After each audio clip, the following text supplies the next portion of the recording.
A word of warning, this podcast explores graphic and disturbing stories and includes some strong language. It therefore may not be suitable for our young listeners or other folks who may find it disturbing. Hello and welcome to True Crime Daily, the podcast covering high-profile and under-the-radar cases from across the country every week. I'm your host, Ana Garcia. Our cases this week. What is it with people trying to kill by poisoning people? Last week we had a case where someone was murdered with eye drops. Today we have a military wife caught on camera trying to poison her husband's coffee with bleach.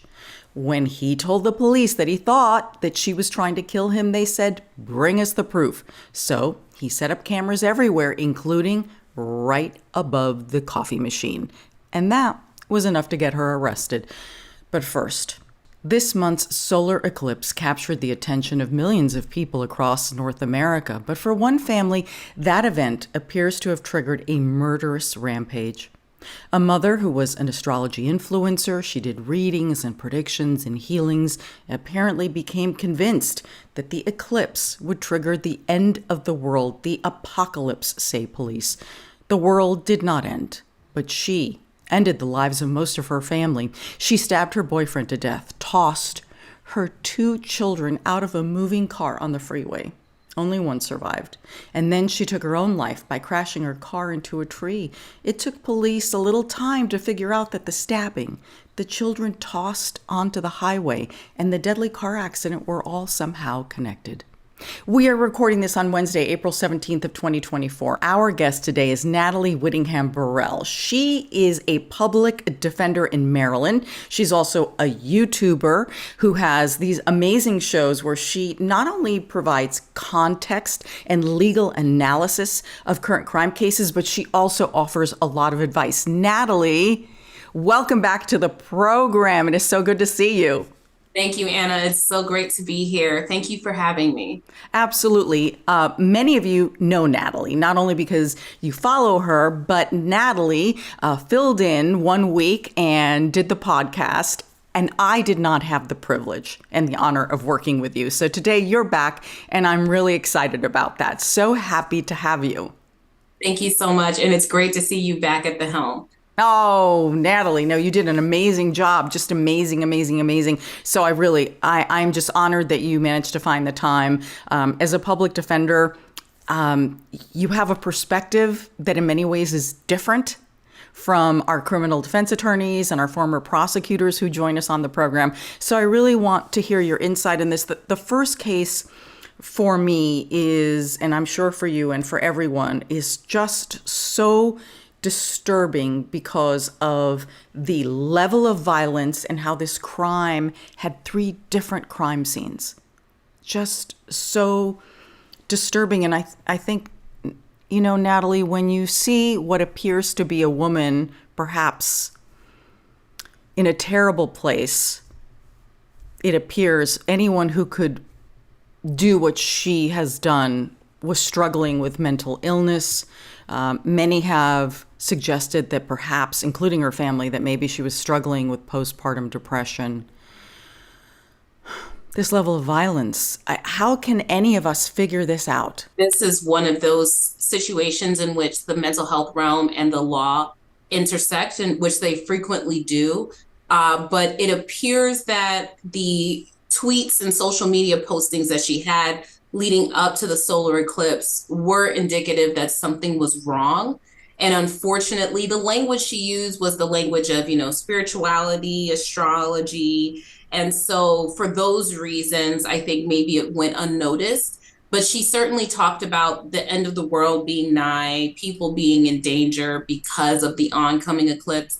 And if she had some type of underlying psychological issue like postpartum depression, postpartum psychosis, or schizophrenia, any of those things can be triggered into bad episodes through, environmental stressors.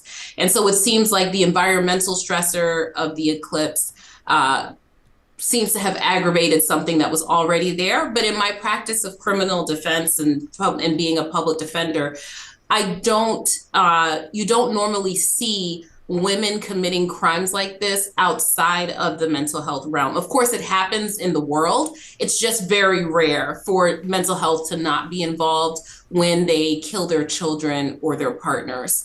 And so, since this wasn't a domestic violence situation where there's any allegation that there was ongoing abuse, it leads me to believe, based on the pattern of my practice, that this had something to do, unfortunately, with mental health. Yeah, absolutely. I live in Los Angeles, and then this case was unfolding in real time. And when I said that it took police a while to link the three different crime scenes, it really did, because as we were hearing it on the news in real time, the first part of this was the babies tossed on the freeway in traffic in the center lane. And so, all of Los Angeles was gripped by just even hearing this. Like, at first we thought, my God, had the children been abducted? Was this part of a kidnapping? And then as the case evolved throughout the day, all of a sudden we're hearing that it looks like the mother may have done that, and that she died in a car crash, and then they figured out it was an intentional, that she intentionally hit her car into that tree. Then we find out that when police check her home, that her partner, the father of one of the children, has been stabbed to death in Woodland Hills. So this was three different jurisdictions, three different police agencies, all trying to figure out all of this is connected on the morning of the eclipse. It's surreal. And it points out, I think, the difficulty that law enforcement agencies have when a crime spans multiple jurisdictions, which is a thing that happens. And so it's hard to tell what happened first. It's hard to get accurate accountings of things. People might make incorrect statements just because of the stress of the event. And so that will always lead to a delay in information to the public. But we have to always remember that it's more important that law enforcement gets it right than that we get an up-to-date live reporting of what's happening with a crime scene. But this is certainly unique in that it was one woman causing these three separate areas where death and destruction occurred. And so my heart goes out to anyone that had to deal with those scenes, the law enforcement agents and attorneys that were responding to that, and medical professionals, because I know that that was difficult to come across. Yeah, it was all very difficult, but without question, perhaps the one that is most horrific is the baby who didn't survive and the 9-year-old on the shoulder. I mean, can you imagine? These babies were tossed out of a moving car. The 9-year-old girl is holding on to her 8-month-old baby sister. And when she gets pushed out of the car by her mother, she drops the baby. Traffic. This is before dawn, but I can assure you on the 405 freeway, it is still busy. So the baby gets hit, and the little girl somehow miraculously makes it across to the shoulder, but the baby didn't survive. And now that 9-year-old girl who witnessed the stabbing of her stepdad and that horrific episode, which we'll get into detail, then her own mother pushing her to her death, and then her mother killing herself.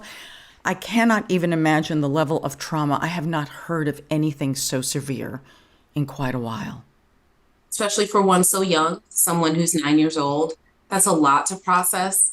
And I think that mental health authorities, with the Department of Health and things like that, should be on the lookout to make sure that she gets the counseling and services that she needs, because there's already maybe a biological component that mom might have had some pre-existing mental health conditions. And then the environmental stress of that happening can really trigger something in a kid. And so it's really important that, authorities make sure that they look out for her, just to make sure that she's okay, because that's going to be a lifetime of healing. Yeah, I don't know how someone survives this. I really don't.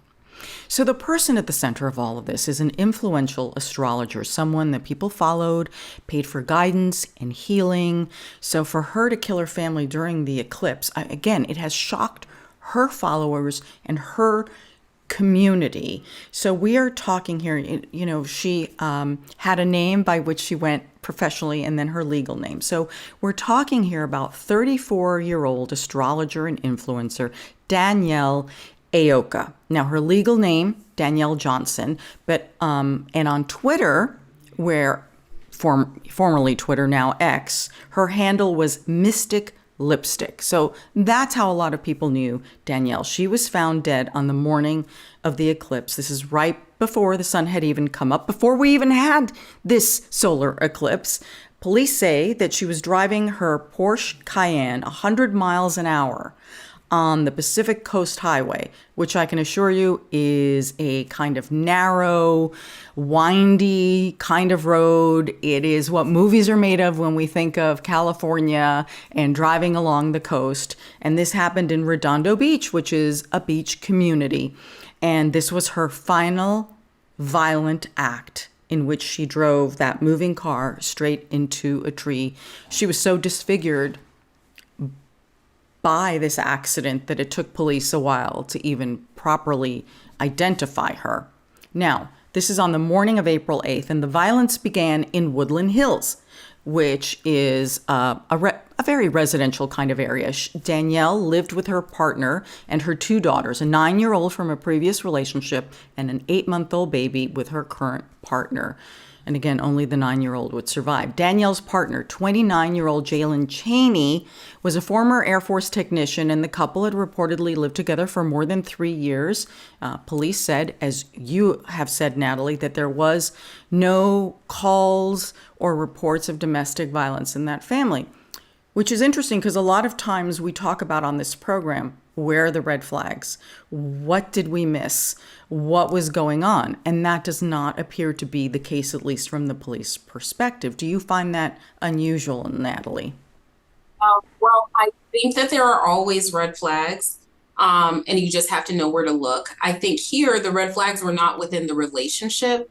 The red flags were within her astrological belief system and how she expressed them.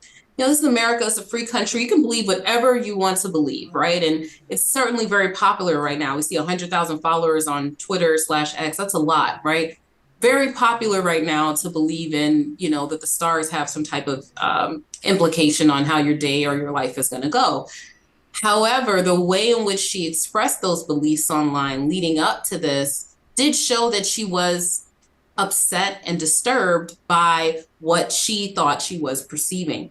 And so if someone who was in a position of, proximity to her loved one saw that and recognized it for what it was, which was, a cry for help, then maybe there could have been some help, but maybe not, because again, you're allowed to believe whatever you want to believe, even if it's not necessarily rational. But I think that her belief system, as she expressed it, was the red flag, not how she mothered or interacted as a romantic partner. Mm-hmm. Yeah, her tweets in the last few days, she was talking a lot about conspiracy theories, a lot of paranoia, some references that were anti-Semitic. It just was becoming very different from the focus, the healing, the predictions. Let's get through this. I mean, there's absolutely a change and what appears to be a real fear about this eclipse. And that's, again, what makes this such an unusual murder case, murder-suicide. So police say that Danielle stabbed Jalen in the heart while he was on the couch. And then she tried to drag his body out of the apartment. Remember, the babies are in the house. And that he was too heavy, so she dragged him back into the apartment and put him back in the kitchen at this point. Now, a lot of this information was provided by the 9-year-old because she was witnessing what was going on. From your experience, and thank God we've gotten so much better at how we forensically interview children, victims of violence and survivors. There's no one left to charge in this, right? Sadly, everybody is dead. But how do you view the value of the child's description, and I would think the urgency of trying to get answers from her in real time because police didn't know exactly how far this murderous rampage went. Any eyewitness to a crime is completely relevant and important to get a accurate and fair view of what it is that they observed or what they think they observed. There's complications with children witnesses because they're children, so they don't have the same memory capacity that we do, the same communication capacity that we do, and they don't always understand what it is that they're seeing. And so that's why, as you mentioned, a forensic interview is very important. You need to use someone who is trained in techniques of how to interview a child without suggesting to them what they should be saying, without traumatizing them further. So you have to do trauma-informed interviewing techniques with children, and while getting an accurate view of what it is the child says that they saw. Now, thankfully, 9 is very young, very, very young. And so don't, think that I'm minimizing the trauma to this child, but not as young as, say, a 2 or a 3-year-old. So a 9-year-old, you would expect to be verbal, to have some sense of recall, to understand a lot of the things that they're seeing, probably not everything. And obviously nothing like this you would ever expect for a child to understand, but for them to be able to say, I saw this happen and this happened and this happened, and to take it as credible. And then, the inquiry kind of ends there because, like you said, there's no one to charge. But this is a great way for them to know that there was no one else involved, right? Like, so there's no co-defendant involved or that maybe helped her cover things up or something, or it wasn't a plot amongst multiple other people. This was an isolated incident, and the person who committed the crime is now deceased. And so that lets them know what is the threat level, what is the danger assessment, what further investigation they will or will not need to do. And they can get all that with a proper interview technique. Oh, it's just so sad. So sad. Police, when they finally got to that scene, and we'll get into that, they say that, there was a trail of blood from the apartment in and out of the apartment. Plus, they say they found black feathers and tarot cards everywhere. Now, given her profession, that probably is not unusual unless all of that was placed or dispersed in a way that showed either anger, frustration, or part of the killing. That would be the only thing. So this next part is so troubling. So she then grabs the girls, puts them in her vehicle, and she breaks through the security gate of their condo complex. I mean, I'm sure the gate would have just opened if she's trying to exit, but instead she rams through it. I think it's all evidence of a disturbed mind. And when we as public defenders, when we get a client that is alleged to have committed a crime that is just extremely horrible, right? Like something that the just general society would just balk at, right? You can usually see signs of mental illness in the crime itself.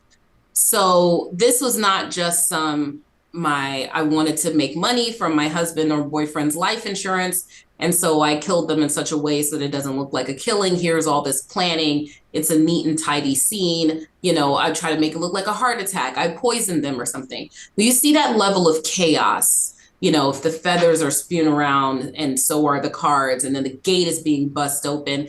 If something is disordered in the mind, in the way that the crime is being committed, it's traveling across multiple areas. Children are being thrown out of the car. It doesn't sound like the workings of a diabolical evil mind. It sounds like the workings of someone who's really unwell and not on the same plane of existence as the rest of us, like not processing things normally. Because like you said, you live there, just scan the card or put in the code or do whatever so you can get out. There's no reason to run through the fence, So that I think shows me that this is a very unwell person doing something like that. So at about 4:30 a.m., while driving on the 405 freeway, she pushed her 9-year-old daughter out of the moving car, and the 9-year-old was holding her baby sister. The LAPD says the children were forced out in the middle lane. Can you imagine? I can't even imagine the terror in those children. And then the drivers, my God, the the driver or drivers who hit that baby, so traumatic. So, and then the 9-year-old living with this fear and this trauma that somehow her sister's death is her fault because she dropped the baby. Who can hold a child being pushed out of a car that's moving on a freeway? Especially a 9-year-old who's small, right? They're small. They're not physically able to do something like that. And a full-grown adult would have a hard time with that. And I think that this shows the ripple effects of crime and the ripple effects of unchecked and untreated mental illness that leads to crime. Because not only, you said it best, Anna, the drivers are victims too. Anyone that would have witnessed that crime, anyone that made contact with the baby, they're going to live with that forever. And this is something totally out of their control. No one would ever expect something like that to happen in the middle lane. And that's not something that no amount of defensive driving courses could ever prepare you for something like that happening. And so I think this shows this is how crime affects everyone, and also why it's so important that we all invest in our criminal justice system. And that could mean multiple things, but, having an understanding of it, and invest in our mental health system. Definitely advocating with our elected officials to make sure that our mentally ill are taken care of, because not only do mentally ill people, like when they commit crimes like this, they tend to be very bad, but they're more likely to be the victims of crime than anyone else, right? So they're more likely to be harmed by someone than to harm someone else. But had she been helped here, this might not have happened, and that's not on anyone that was around her, because they might not have had any idea what was going on inside of her mind. But had she gotten that help, this might have been avoided. A half hour after the babies are tossed on the freeway, police in Redondo Beach respond to a car accident. That is, of course, where she is rammed into a tree. Now, about 2 hours after that, it is still early morning in Los Angeles. There's a 911 call from a neighbor at the apartment complex back in Woodland Hills because they see blood in the hallway, and then the neighbor who called 911 said that his daughter had heard some kind of arguing and screaming at about 3:40 a.m.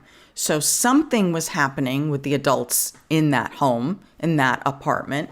And this is the part that I am, according to all reports, the neighbor said that the 911 operator encouraged the neighbor to go into the apartment. I guess the door was open and there was that gives me pause. My gut says you are just a neighbor trying to do the right thing. If there is a bloody trail going into someone else's apartment, how could you send someone in there?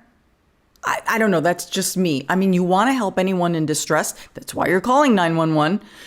But that man walked into the apartment and then found Jalen covered in blood. And then the 911 operator is asking, is he alive?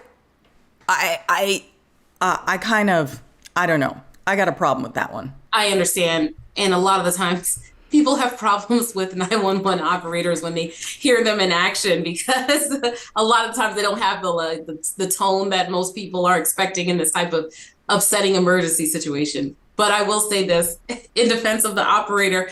I think that what they're looking to do is to make sure that if someone can be saved, they're saved. Yes. And I, as a defense attorney, would not want my clients or anyone to walk into an unsecured crime scene and potentially track blood on themselves, become a suspect, taint the crime scene, accidentally tamper with the crime scene or something like that. Or be killed by a killer. Right. The killer could still be in there. That's what my fear was. Right. And so, but I'm sure she was thinking like, oh, if someone's in distress, maybe you can go give them aid. But that's really not safe. That's really unsafe. There are just so many ways where you could accidentally get in trouble, or you could be harmed by somebody lying in wait. There's just no way to know. But yeah. But then if the evidence ever came out that the gentleman, the partner, was alive for a period of time and no one Yes. told him, then people would Yes. be mad at the neighbor, So Yes. it's really tough. There's just no win in that situation. You just got to make the best call for what makes you comfortable. But it's maybe something that we should all think about ahead of time. If I hear something happening in my neighbor's house and I call the police, do I go over there or do I wait for the police to show up? Really think about that. It is a hard call to make. I mean, obviously, you want to save every life that you can and you want to help anyone in distress. Absolutely. But just the idea of what this man walked into, Oh, yes. encouraged to walk into, and then, I mean, it's obvious, I think, given the amount of blood that would have been available, and we don't know whether he is on his back, the victim, or on his stomach because he had been stabbed in the heart. I'm just thinking to myself, how would I be able to touch this body to tell them if he is alive? And then where in the world would I begin to render aid in this bloody crime scene? Like, how do I even begin? Right. That's the difficult part, right? They'll give you instructions, but they have no idea because they're not there with you. Oh my So gosh. yeah, I don't want to discourage anybody from assisting if they're able and capable, but like you said, Anna, you got to be safe before you go in anywhere. So got to be careful. How traumatic for that neighbor. Again, another victim in this. The things that people saw that morning and experienced are just horrific, and you can never erase them from your memory, ever, ever. Imprinted forever. Okay, so much has been discussed about the possibility that Danielle may have been suffering from postpartum depression or other issues with mental health. Clearly, she was not well. So on April 4th, so this was a few days, 4 days before, she posted this, quote, "The eclipse is the epitome of spiritual warfare. Get your protection on and your heart in the right place. The world is very obviously changing right now. And if you ever needed to pick a side, the time to do right in your life is now." A little cryptic, but I can't say in all honesty, Natalie, that I view this one and be like, But when you put them into context, I guess, and then, of course, hindsight's everything. We have to be so careful when we talk about these cases. And I see them in my own cases where people will say, well, why did anyone do anything? Why? That taken in and of itself is not indicative that someone is going to do something like this. In fact, all over TikTok and Twitter and YouTube and Instagram, there are people posting there's astrological predictions, there's psychic predictions based on things that are happening in popular culture or just in the world in general. And they have thousands of followers, and those people never go on to harm anyone. It's not a belief system that I adopt. However, it is largely harmless, right? It's such an anomaly that we're talking about it here now. And so I don't think from that one tweet, there's some more that are a bit more disturbing, but it is important to just check on your loved ones, because apocalyptic thinking can be indicative of that someone's in mental distress. If they think everything is about to end just because of one event, it might be a good thing to check in with them and say, hey, are you okay? What's going on? And then maybe go from there. But that on its own, without the benefit of hindsight, I don't know how anyone would have known to intervene or known how to intervene.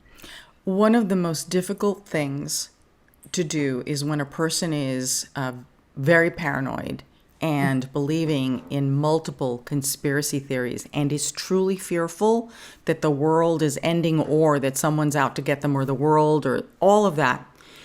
It is the absolute hardest time to reach that person because just some personal experiences, they are so defensive and they see you as part of the problem, and trying to intervene and get them help at that time is about the most difficult thing to do. Yes. And, we're trained when dealing with clients with certain mental health issues. That's a part of our training in my office, my public defender's office. And one of the things that we're trained on is people with delusional disorder. Like that's a separate disorder in and of itself. Certain mental health disorders can cause delusions, but there is a separate delusional disorder. And we don't know what she had going on.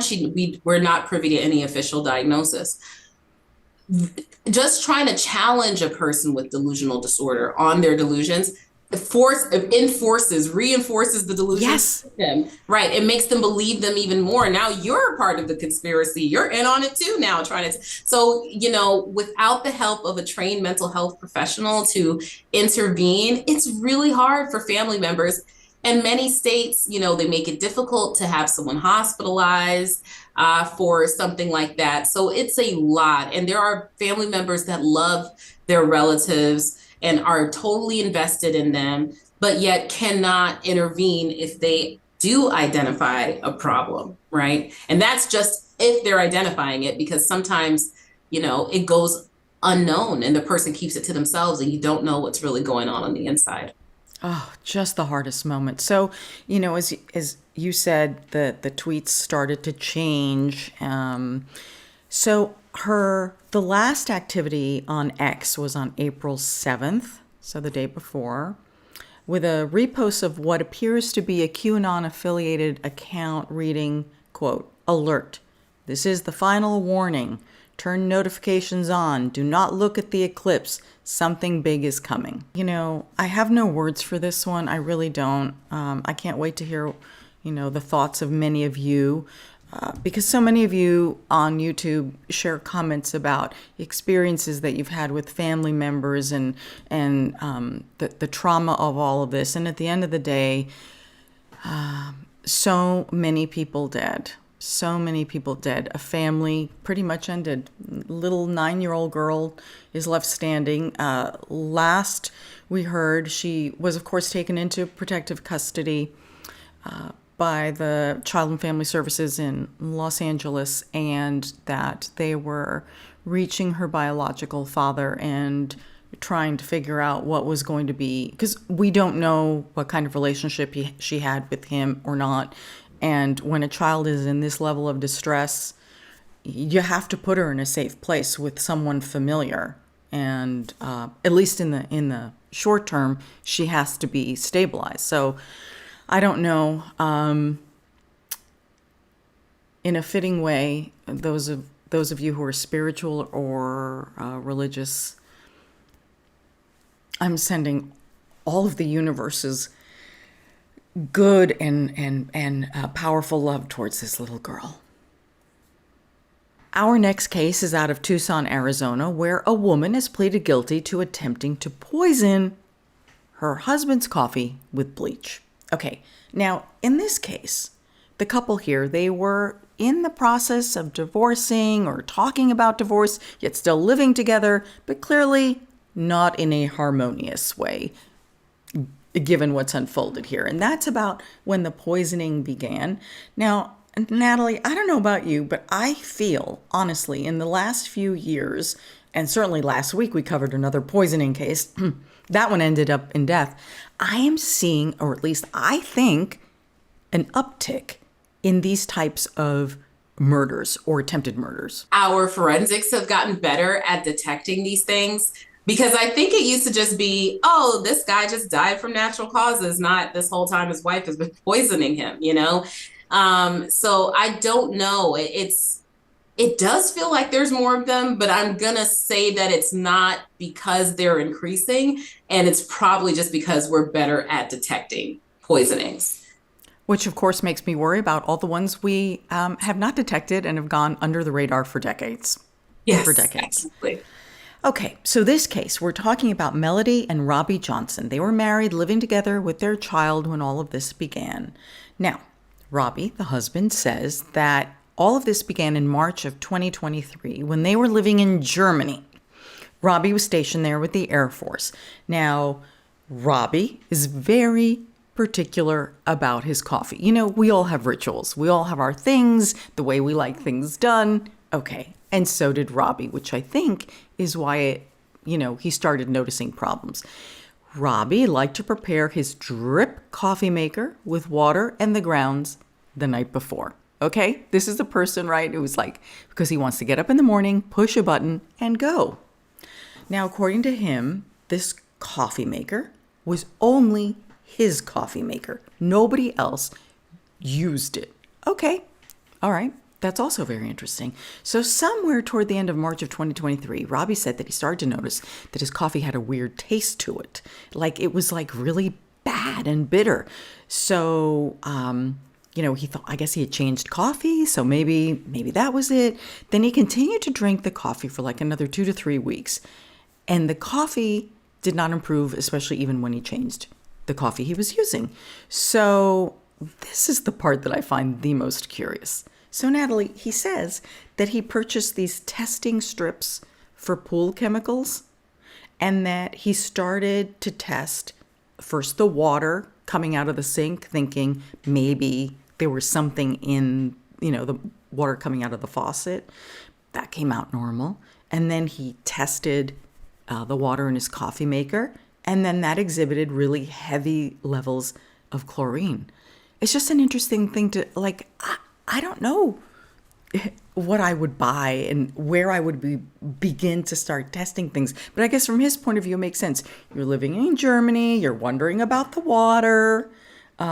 It's just fascinating how this evolves. I always love how people in their own worlds are their own detectives. I think that this is so interesting because I have tested my water before, but only because our county told us to after they had shut off the water. It would have, independent of that, it would have never occurred to me my coffee tastes weird, let me test the water. So unlucky for the defendant, yet lucky for him that he had that moment of inspired ingenuity to check and see what is causing this strange flavor. It's very, very interesting.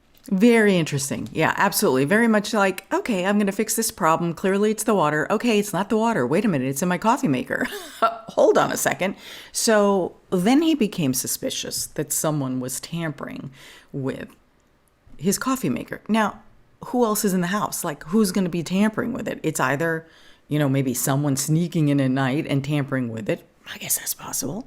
Or could it be his wife? Now, if they are in the middle of discussing that they're not happy together anymore and they want to split up, then that's more likely you would start thinking that way. So he set up a camera in the kitchen, and he said that he caught his wife on camera tampering with the coffee maker several times. However, since they were still in Germany, Robbie kept this to himself, and he didn't want to make it an international report. And I don't know, legally, I have no idea, like, where he was living. I don't know if he was living on base, off base. Who do you call? The German police? Do you call the military police? Like, I guess there's a part of me that would say, well, what if I'm wrong? I mean, although he did capture something, but he said his solution to the problem was that he pretended to drink the coffee but didn't. This guy sounds very smart to me, very clever. And I don't quite understand him not reporting it in Germany, but I do understand, I understand the American criminal justice system. I understand the civilian criminal justice system. So I'm going to wait for that instead and wait until I get home. That I can kind of sort of understand. Yeah, right. Who knows what kind of a Pandora's box this would have opened, especially if he was wrong, which he didn't think so. But again, and apparently they knew that they were moving back to the States. So I guess his feeling was, as long as I don't drink the coffee, I'm going to be okay. She thinks I'm drinking the coffee. So if she really is poisoning me, in her mind, her plan is working. And in my plan, I'm safe. Okay, that is quite a risk to take. Yeah. I don't know that I could sleep at night. No, because I'd be afraid she'd poison something else. Or smother me me with a pillow. Right. Push me off a ledge. Right. Mm-hmm. Yeah. Well, okay. So by June of 2023, the couple returned to the United States, and now Robbie was stationed at an Air Force base in Tucson, Arizona. All right. So initially, they're in a hotel, which is located, I guess, on the base, temporary housing, waiting for their regular housing. Now, Robbie is a man with many tools and many cameras. So in the hotel, he sets up a camera because, of course, there's a coffee maker in the hotel. He sets up a camera and he says that on July 5th, he caught her again, Melody, putting something in the water reservoir of the coffee maker. I swear to you, there isn't a coffee maker in sight that this woman can't touch, right? I mean, the woman it's like a magnet. I see a coffee maker. Craziness. Just insane. Okay, so he did not confront Melody, but instead he decided to contact the Tucson police. Now he's filing an official report, and he has the camera from the hotel room, and he takes it to the police, and the police say, this isn't enough. This isn't clear to us what she's doing. We need more evidence. What does Robbie do? This is a man who's always got a workaround and is a problem solver. He buys more cameras, lots of cameras, plenty of cameras. So in July 7th of 2023, the couple is now in their permanent housing, and Robbie has several additional cameras which were disguised as fire alarms. So on July 7th of 2023, at this point, the couple is already in their permanent housing, and Robbie has purchased more surveillance cameras. But they are all disguised as smoke detectors, so he's able to put them all over the house. According to police, he puts one in the laundry room. That would be where the bleach is. Then he puts one like in the hallway, and then he then puts one literally above the coffee maker. So the view, which for those of you who are listening and can't see because we're showing some of the surveillance video, captures literally from above the coffee maker being opened and something being poured in. So by the time we get to July 18th, this time he can clearly demonstrate, and you see this, you see Melody in the laundry room take a little jug of bleach, put it into like a small cup. Then you see her walking, from room to room with this cup. And then you get to the coffee maker area with the camera above, and you see her pouring it into the coffee maker. And he goes straight to the police, and she's arrested that day. Unbelievable. She is arrested and charged with 1 count each of attempt to commit first-degree murder, attempt to commit aggravated assault, both with domestic violence designations. And she was also charged with 1 count of adding poison to or a harmful substance to food or drink. And there was a very high bond set because they thought she was a flight risk because a year before the poisoning began, she bought a home in the Philippines. So they thought maybe she'd be running there. Okay, so you as an attorney here, how would you view this evidence? Let's say she was my client. Evidence of my client pouring bleach into a cup, walking the cup to the coffee maker, and then overhead view of her pouring the bleach into the coffee maker. We're taking that plea, That's because there's not even any way to suppress it, It's not a police camera that is placed in someone's house without their permission. It's one of the co-owners or co-occupants of the residence deciding that they want to put a camera up. In most places, that's going to come into evidence.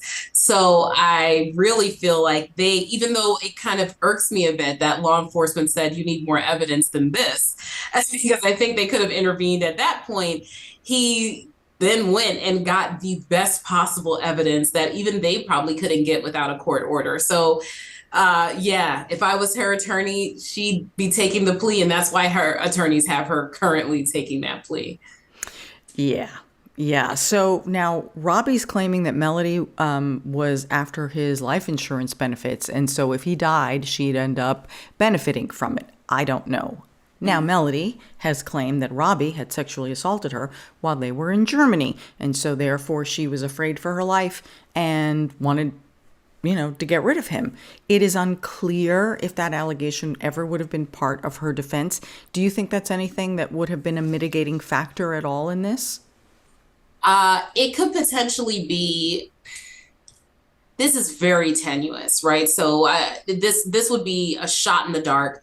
But a defense counsel would try a battered spouse syndrome defense here, and that would take it from like attempted homicide to maybe like attempted manslaughter or something like that. And in some states, it could even be a complete defense to a not guilty from the attempted murder. But usually the violence in a battered spouse syndrome case that the woman is committing or the victim of the battery is committing is like a one-time event. Like I attacked this person, stabbed them, shot them, something like that. Not a course of conduct of poisoning a person over time. I've never seen that advance with a battered spouse. But would it qualify? I'm not sure, but I think that would probably be the only defense. That's better for mitigation at sentencing. So, she did this thing. She got angry because he attacked her. He sexually assaulted her, and she was trying to get rid of him in a way that wouldn't draw his ire. And she knows what she did was wrong, but he started it essentially. And that really goes towards, please give her a lesser sentence. Had he not sexually assaulted her, she would not have done that.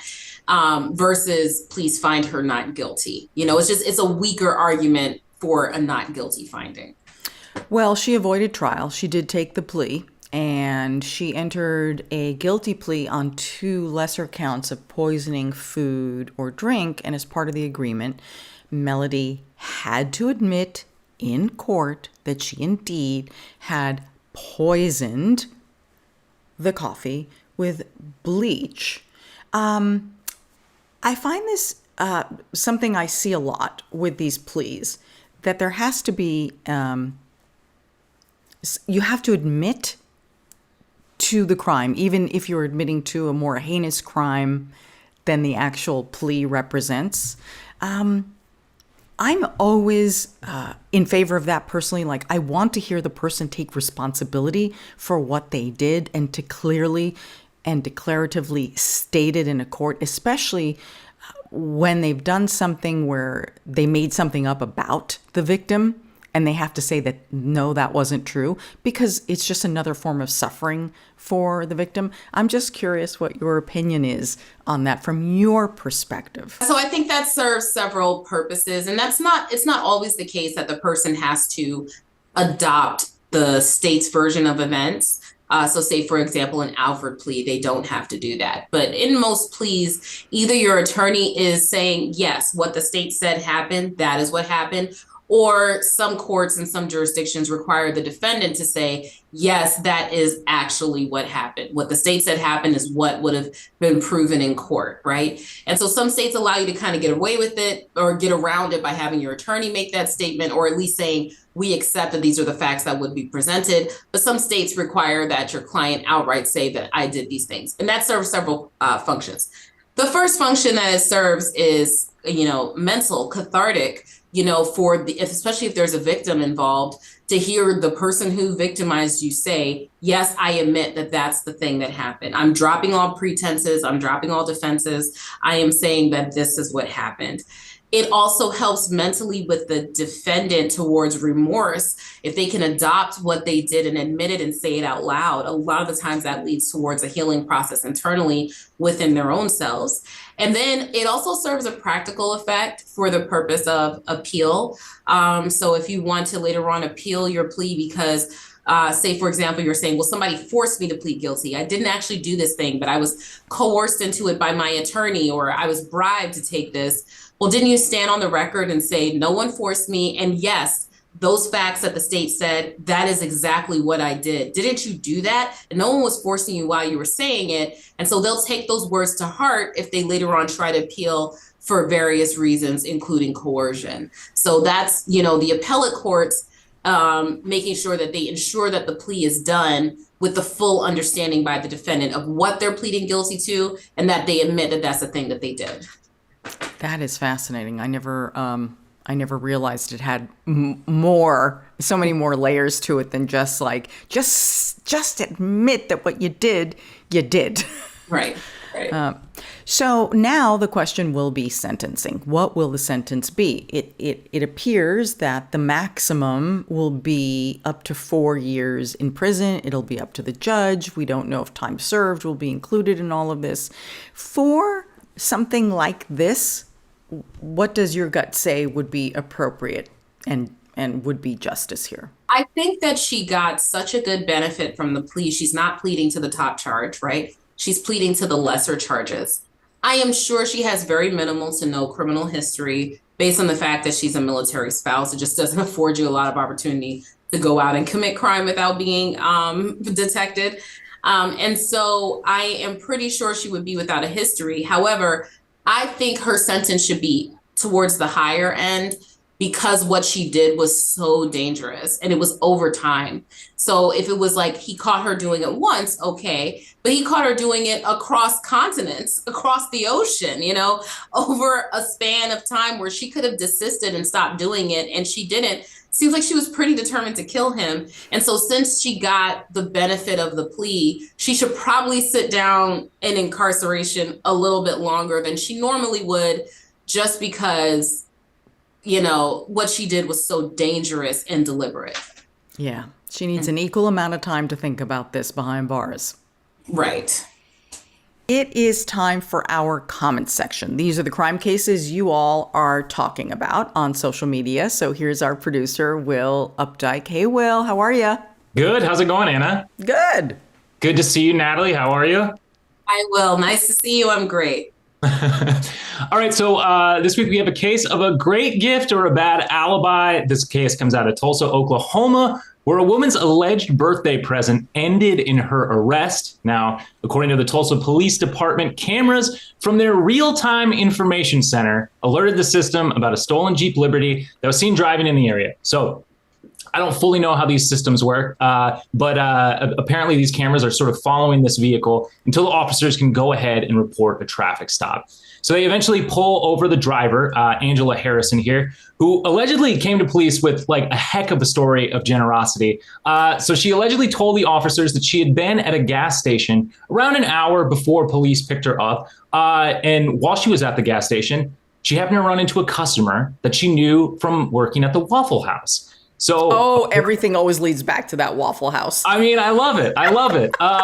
But purportedly, like, she went on to tell authorities that this, that this former customer and acquaintance handed her the keys to the Jeep Liberty and $10 cash in honor of her upcoming 53rd birthday. So, wow. I mean, I wish that this was true. I think your Waffle House servers, if you have a car to give, and they need one, I mean, let's go for it. Let's do it. The $10 is that the gas money? I'm not really sure. It's just a little extra something on top. I love it. I mean, I think it'd be a better detail if he handed her the keys and a check for $53, like your grandmother writes you. But, anyways. So one issue with this supposed gift, though, is according to police, the Jeep's owner had died sometime last year.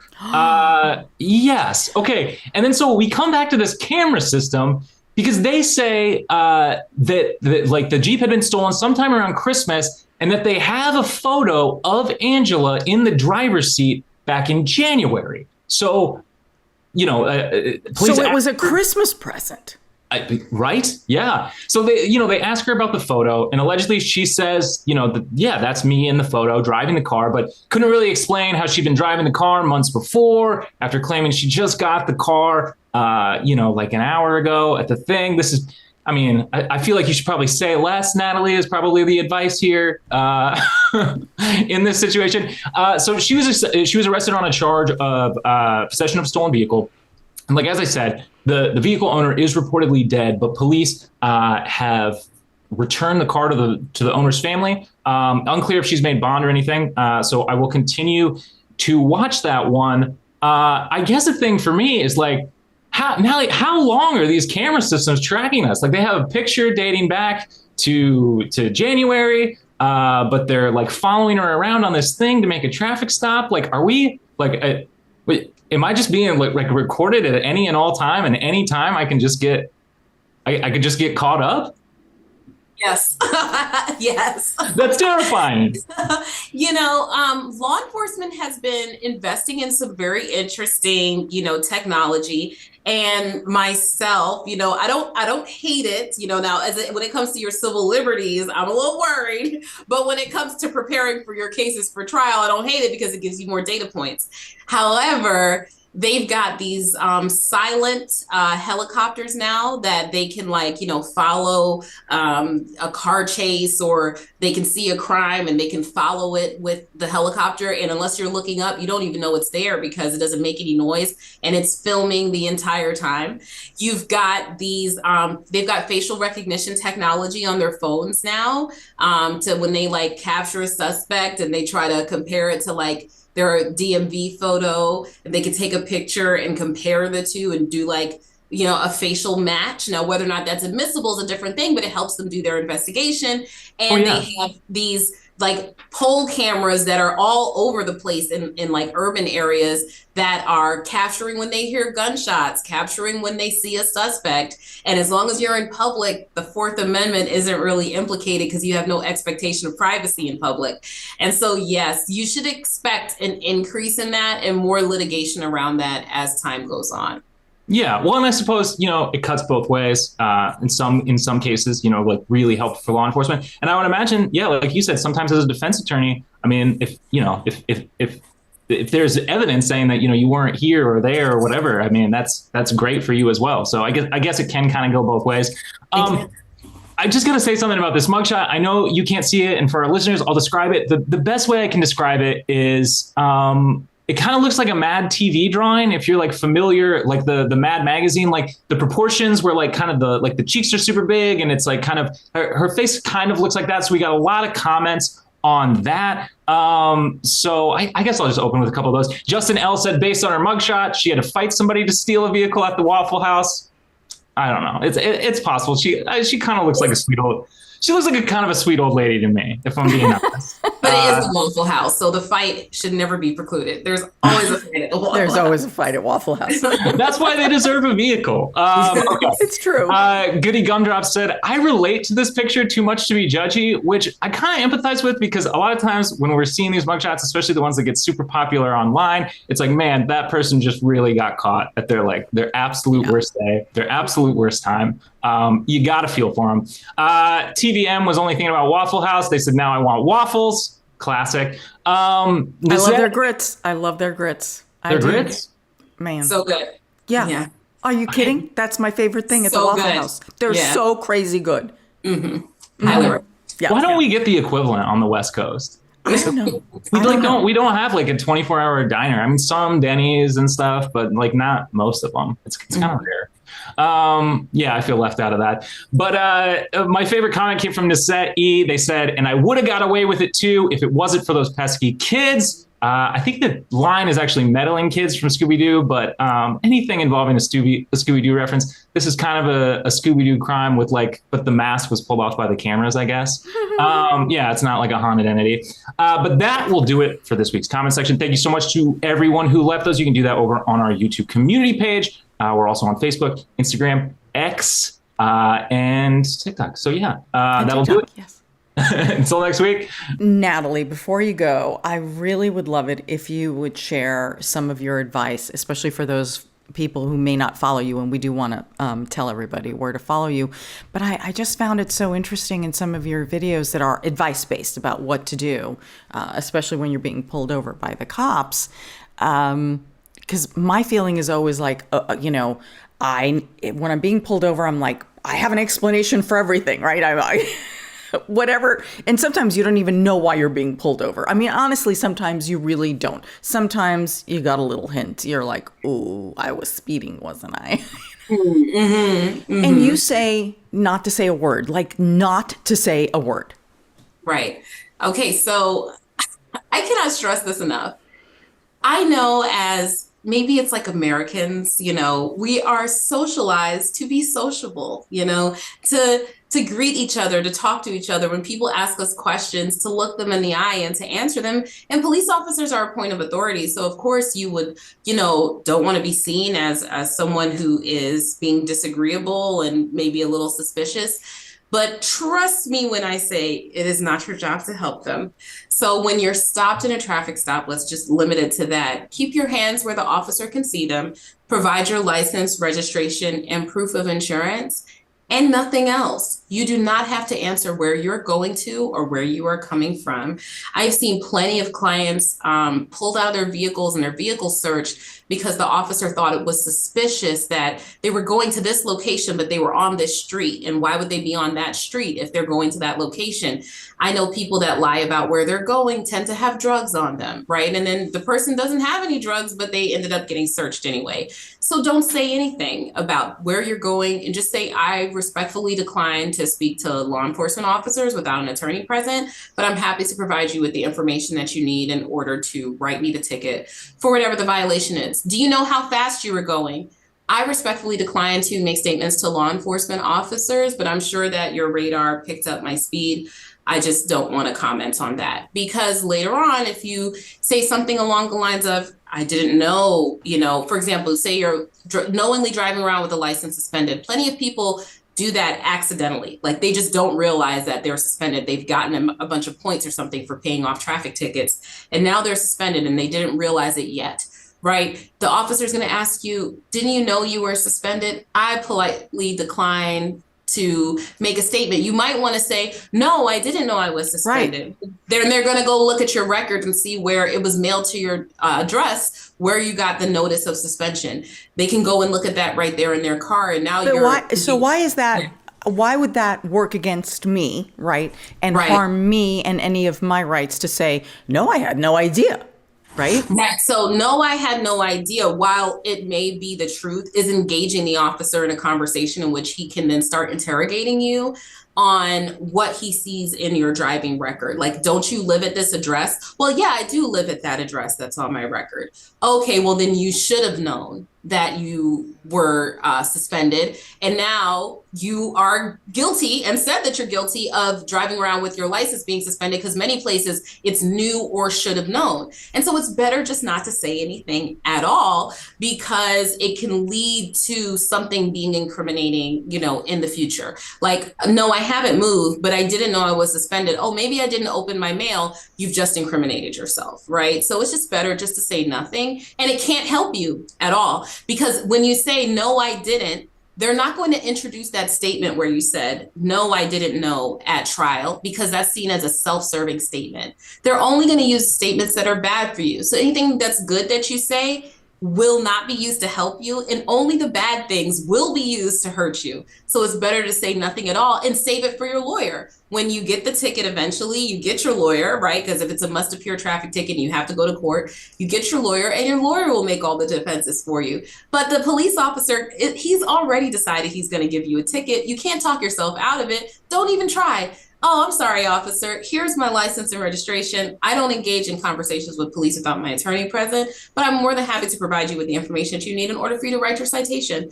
That's the best way to put it. Say nothing else. Wow, that's so interesting to me, because I always feel sometimes the explanation to things, it may not get you out of the ticket by any means, but sometimes it does. I mean, only one time was I was headed to the airport in Burbank. I honestly didn't realize I was going above the, I don't know what, the 3 mile an hour speed limit in Burbank. And my suitcases were in the back of the car. And he's like, where are you going? I said, I'm trying to catch my flight. It's a blah, blah, blah, blah. And he saw the suitcases in the back of the vehicle. And I guess he thought, okay, well, if I write her a ticket now, I will make her late for her plane. And the guy was very nice. He said, please slow down. Okay. And I'm like, yes. And thank you very much. And that's lovely. And I love but that was the only time. They're never nice to me again. And that's the thing, is that I hate, because I have police officers that watch me, and, we'll engage in a discourse in the comment section and things. And I hate making people feel like, I'm not telling you the police officer is not a human being and that you won't run across one that's just going to treat you just so lovely because, hey, they've been there before. But you could be coming across someone who is just very much by the book and they're not cutting any slack. And so it doesn't make any sense for you to really say anything.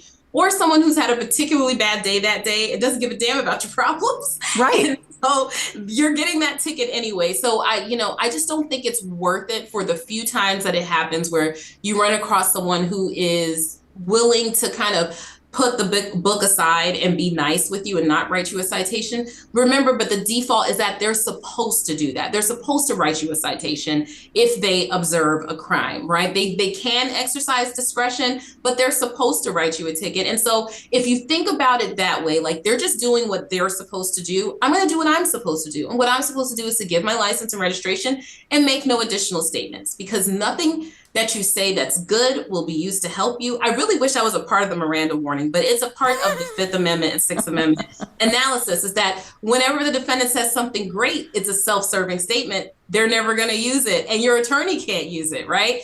Whenever you say something bad, it will certainly be used against you. So it's better to just say nothing. Well, again, it's so fascinating. Like, I've never had an attorney for any of my traffic infractions. You know, we've all had it, whether it's been, you know, the rolling stop sign, you know, the turn, all these, you know, and I would say 90% of the time, whatever it is that I've done, I have gotten a ticket for it, and then either I go to traffic school to try and eliminate those points because it's too hard to fight, or I do go to court, you know, I have a chance to say what I need to say. It never gets me anywhere, but nonetheless. But sometimes you will see, if you admit in court, right? And this has been without an attorney, it's just me. It's like, you admit what you did was wrong, that, you know, you haven't had a point in, I don't know, 5 years, and, you know, whatever discretion that the judge may have. Sometimes the judge, he or she, will not give you a point, but say, okay, you're not going to get a point, but I need you to go to traffic school, or I'm not going to give you a point, but you got to pay this fine. So I kind of feel, this is just my question, because again, from our perspective, you know, you're like, if I don't say anything, I'm going to get into trouble. How does the judge feel about this? Well, Miss Garcia, when you were stopped, you refused to explain to Officer so-and-so this story that you had just told me. Now, why do you want to tell me this story now? I think that is a common fear that Yes. a lot of people have. That is so common. Let me tell you right now that would be an improper statement for the judge to make. That is an improper statement and an improper consideration, because you have the right to remain silent at all stages of the criminal justice process. That comes from the very second that you're stopped by the police. You are now detained. You're not free to go. That's a law enforcement officer. You have the right to remain silent. And so you can preserve your side of the story for the day that you appear in court, right? That's what that's there for. You don't even have to tell the prosecutor what your side of the story is going to be. You can tell it to the judge for the very first time, the moment that you show up in court, and the judge should not be inquiring as to why you didn't say anything before, because you had the right constitutionally not to say anything before. So that's, I think, one way to think about it, is that you really should not fear that. And now, if you come across a cowboy judge, right, who just does their own thing, right, and they fear no retribution, they say whatever they want, right, there's nothing wrong with telling the judge, oh, Your Honor, I was just exercising my constitutional right to remain silent. Period. And now I'm exercising my right to present a defense to you. And that's what I'm telling you, for either defense or mitigation of my sentence. And thank you for listening to me. But I had a constitutional right to remain silent. And so I was exercising that at that time. I didn't think it would be beneficial for me to try to explain anything to the police officer. He already made his observations and wrote me the citation. I didn't want to waste his time. So I figured I'd come here to court and tell you what happened. Yes, I really care about the officer's time. Right. Okay, one last question, Natalie, because we have you here, and we all like the most common interaction that we have with police is being pulled over for some kind of a traffic infraction. I mean, it happens to all of us at some point. Okay, so my last question is, so if I decline to say anything to the officer, right? Am I now infuriating that officer to the point that he or she will maybe make whatever citation he or she was going to write like that much worse? It's like, all right, lady, I got you now. Yeah. Although, let me put it to you this way. Where my clients, and I've seen it in body-worn camera, have said, you know, I am not making a statement, and they actually stick by that and remain silent. I have not seen any officers do that, but that's not to say that's not what people fear. Just like what you said with like the judge saying, why didn't you say this before? Which again, it's not supposed to say that. And I really doubt that they will, but that's okay. So they're not supposed to do that. However, if that's what they're going to do, that's what they're going to do. You get an attorney, you come to court, right? Or you handle it yourself, and you look at, especially with these traffic things, your attorney's going to look at the elements of the offense, and they're going to look at that body worn camera where you said, I exercise my right to remain silent. And he says, well, I'm going to fix you. And they're going to show that to the judge. The judge is not going to like that, right? The body camera won't be available. Somehow there was a malfunction. Sure. I got their number. Yeah, exactly. I've been down this road before. Well, a lot of the times in those cases, they're unlikely to come to court anyway. Because, mine always show up. I always think, yes, if he doesn't, when they really act up like that, a lot of the times they don't come to court just because they got their revenge on the scene. They freaked you out. But if they come to court, you argue to the judge, Your Honor, none of those citations apply to me other than the speeding one, because if I had talked to him, he wasn't going to charge me. But when I said I wouldn't talk, that's when he added additional charges, which is like a constitutional violation in the extreme, but one that I think you can correct for by just stating things obviously. I exercise my constitutional right to remain silent, and the officer says that because of that, he was going to charge me with these additional offenses. Your Honor, could you please dismiss these offenses? Because I don't think that there's probable cause for them. Wow. Okay. Wow. Natalie, I could pick your brain all day long, but I know you have to get back to work and defend people in the criminal justice system. So, Natalie, where can people find you, follow you, and just listen to all the wonderful things you have to say? Sure. Okay. So you can find me on YouTube as Natalie Lawyer Chick, all spelled out, common spelling. You can find me on X/Twitter at Nat Lawyer Chic, CHIC, Nat Lawyer CHIC. And you can find me on Instagram at Natalie Lawyer Chick YouTube. We do long form live streams where we deep dive on cases, and also short form videos that we give quick assessments of popular topics as they intersect with the law. If I get pulled over, I'm going to cite you. Do that. Show them my video where I'm just be quiet. Right. Stand by. I'd like to play this YouTube video for you. Sir. With all due respect. Well, it has been such a pleasure. Such a pleasure. I hope you come back. I would love to see you again. Just great. Thank you so much. Thank you, Anna. I appreciate it. You can find me at Anna G News, Anna with one N, on all social media. I talk about crime. Sometimes I talk about dogs, or, whatever going on in my life. We got to keep it a little lighter sometimes because the world can be very dark and heavy. And you can find this episode wherever you get your podcasts and all our other episodes. You can subscribe to our YouTube channel. You can sign up to receive our newsletter at truecrimedaily.com. So until next time, I'm your host, Ana Garcia, and this is True Crime Daily, the podcast. And as we always say, don't do crime.